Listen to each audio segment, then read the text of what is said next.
Well, in today's McBLOG, I want to introduce you to Cat Cattinson. She's a singer, science enthusiast, and a detransitioned woman. And she's worth listening to, far more than any radical New Zealand politician or Ministry of Health or radical doctor who wants to try and change the sex of a child with medicalisation and surgery. Let's check her out.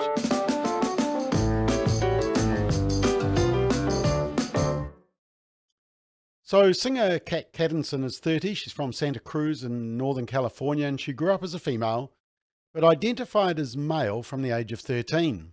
And she started to fully transition to become a man in March 2020 after spending years struggling with gender dysphoria.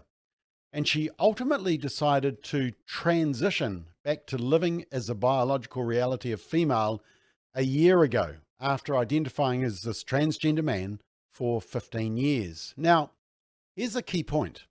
If Kat had been 13 today, through the efforts of gender activists and therapists, politicians and health authorities, Kat could have been pushed through puberty blockers, cross-sex hormones, well, it should be called wrong-sex hormones, and surgical operations to remove her breasts and have fake genitalia put on her body.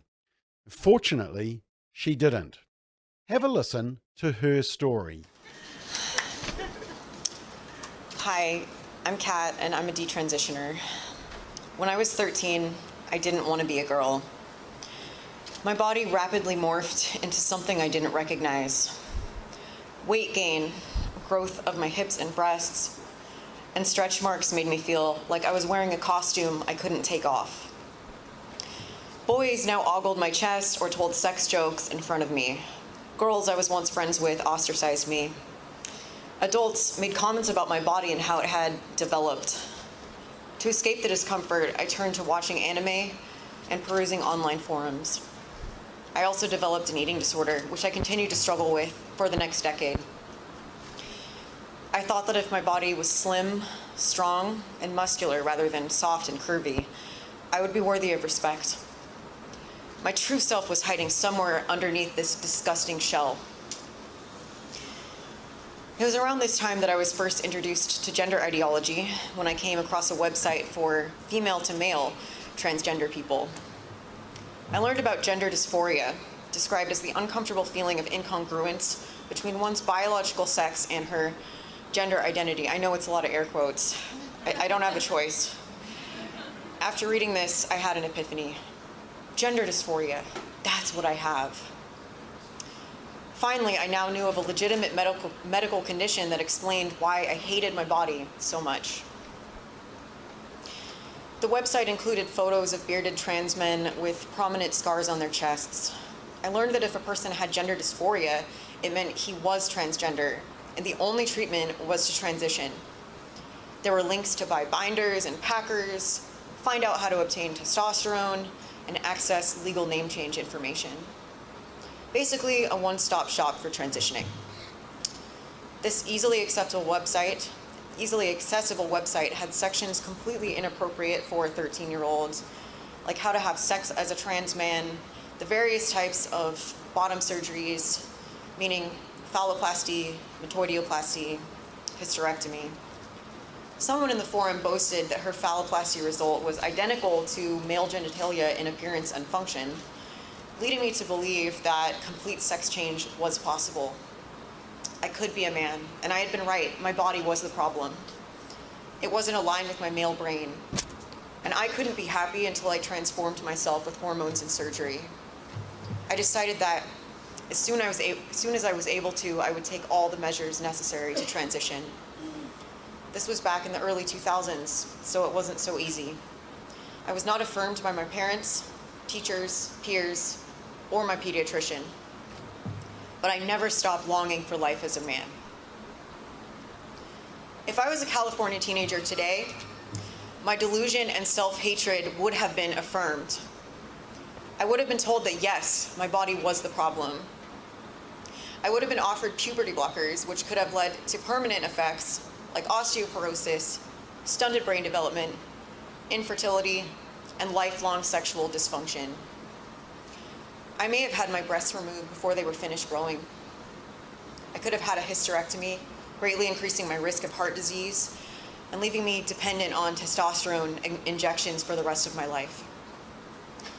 After years of obsessive rumination, I began medically transitioning. Testosterone did not prove to be a magic elixir as I had hoped.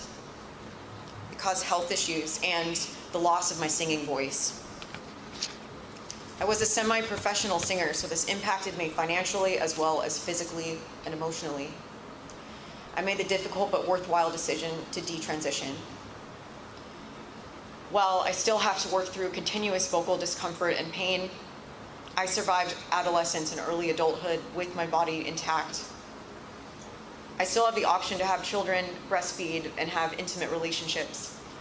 But tragically, a rapidly growing number of detransitioners cannot say the same. Here today are people of all ages who have suffered irreversible physical and psychological damage due to being ushered down the trans path, and our stories are just the beginning. Today, gender ideology is being taught in schools, promoted on social media, and even featured in kids' TV shows. Children are being groomed to believe they could be in the wrong body and that it's perfectly acceptable to reject the biological reality of your sex and seek surgery to change it. The number of youths identifying as transgender in the US doubled between 2017 and 2020, recorded at 300,000 as of 2020. And this is likely even higher now. WPATH, which proposes guidelines by which the AAP abides, recently removed the age requirements for gender-affirming procedures and all safeguards. From WPATH's self-described Standards of Care version 8, Appendix D, an adolescent must demonstrate the emotional and cognitive maturity required to provide informed consent/assent for the treatment. Let's be real. No adolescent can consent to this.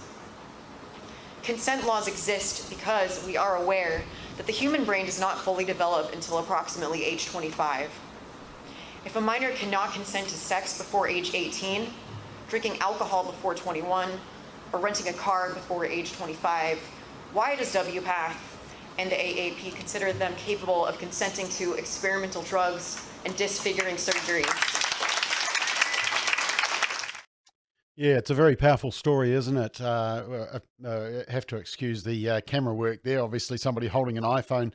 But you'll note that she refers to WPATH. Now, WPATH stands for the World Professional Association for Transgender Health. I've talked about this previously, and their guidelines are considered the gold standard for the field of healthcare. Care, I use that loosely, for those diagnosed with gender dysphoria, widely used in hospitals and clinics across the US, Canada, and the UK, and influential to some major medical groups, but they also have significant influence in New Zealand. And that's because transgender research and policy comes out of the University of Waikato's Trans Health Research Lab. And unfortunately, that unit is driven by activists and an agenda rather than science and independent research. In fact, it's now in conflict with the science. To give you an idea of the activists, the director of the Waikato unit is a trans woman who just also happens to be on the executive committee of WPATH. Look, if you know a parent facing this dilemma with their own child, show them this video. If you know a child facing this dilemma and receiving bad advice, show them this video. Are there any examples in New Zealand of young people who have detransitioned? We'd love to hear from them. Please get them to contact us in total confidence. We will respect their privacy, but we want to hear their testimony. There's the email address. We need to hear these stories.